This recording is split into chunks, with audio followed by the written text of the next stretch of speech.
ఇప్పటికే విద్యుత్ ఛార్జీల మోత పేరుతో రాష్ట్రం అతలాకుతలం అయిపోతుంది. ఒక పక్క ప్రతిపక్షం కూడా రేపటి నుంచి రంగంలో దిగబోతోంది.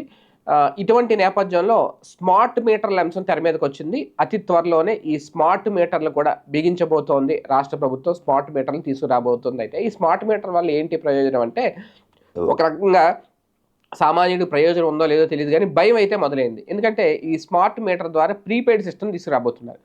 ప్రీపెయిడ్ సిస్టమ్ అంటే మనం మొబైల్ రీఛార్జ్ చేసుకుంటున్నట్టు. అంటే సరాసరి ఒక కుటుంబం ఎంత వినియోగిస్తుంది, ఎన్ని యూనిట్లు విద్యుత్ ఉపయోగిస్తుంది అని చూసి అంచనా వేసి దానికి తగ్గట్టుగా ఒక ₹1000 కరెంటు ఉపయోగిస్తుంటే ₹1000 రీఛార్జ్ చేసుకోవాలి.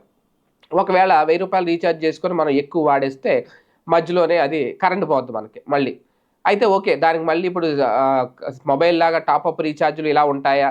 లేదంటే అందులో కూడా ఒకేసారి 1 ఇయర్ రీఛార్జ్‌లు ఇలా ఏమన్నా వస్తాయా? అనేది ఇంకా అది వచ్చిన తర్వాత అందులో ఉన్న సౌకర్యాలు, వెసులుబాట్లు, డబ్బులను బట్టి అంతా ముందుకెళ్తది. అయితే దీనివల్ల సాధారణ ప్రజలకు ఇబ్బందే అనేది. ఎందుకంటే కొంతమంది నిరక్షరాస్యులుంటారు. వాళ్ళకి రీఛార్జ్ చేసుకోవడం రాదు.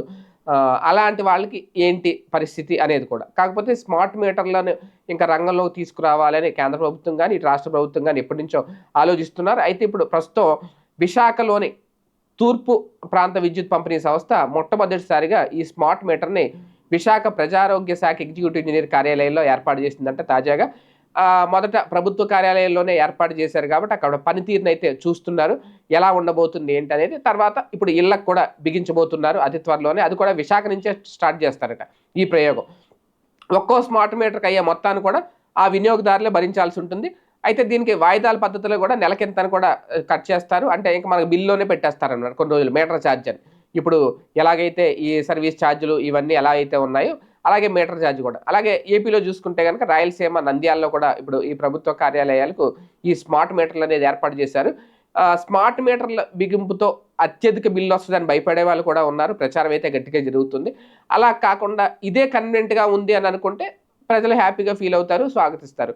లేదు వినియోగం పెరిగిపోతుంది దీనివల్ల, అలాగే ఈ రీఛార్జ్ అనేది కూడా ఇబ్బందవుతుంది, గతంతో పోలిస్తే మెయింటెనెన్స్ పెరిగిపోయింది అని అనుకుంటే గనక ప్రభుత్వ నిర్ణయం, ప్రభుత్వ వ్యూహం బెడిసి కొట్టినట్టు అవుతది. చూద్దాం ఏం జరుగుతుందో.